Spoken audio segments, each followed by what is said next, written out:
Hi friends, in this session we will see ACP about data dictionary. I will create on real-time examples step by step. So to watch the video fully and thank you for my new subscribers, continue to watch and subscribe my channel. I upload more videos too. Abap dictionary, also known as TDIC, is a central repository in the ACP system. Okay, where all the metadata related to the database objects are stored. You can open the data dictionary tool with the transaction S11. Okay, S11 is the transaction of the data dictionary. ACP menu tools, Abap workbench development, and Abap dictionary. So how to create the table? Next, in order to create the database table, write its name into the database table field and press create. The name of the table have to be begin Z or Y letters. Z is more common, okay. Our first example for Z employees. Let's start the example for database table. Z employees, okay. Z employees is the name which I create the database table. Okay, now I create the table. First I give the description for employees. Employees is the description. Next I give the delivery class.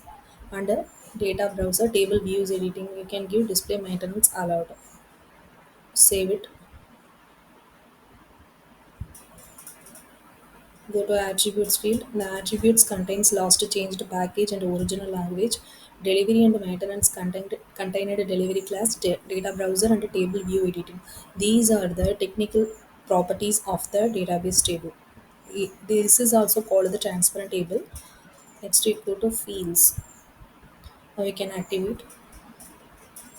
We can give the data class. Data class is appl0 and the size category. Size category, uh, when we create the fields after you give the size category. Otherwise, don't give the size category before creating the fields. Okay. Enhancement category. Okay. Now we can give the enhancement category. Go to extras. Enhancement category. We can give can be enhanced deep. Okay.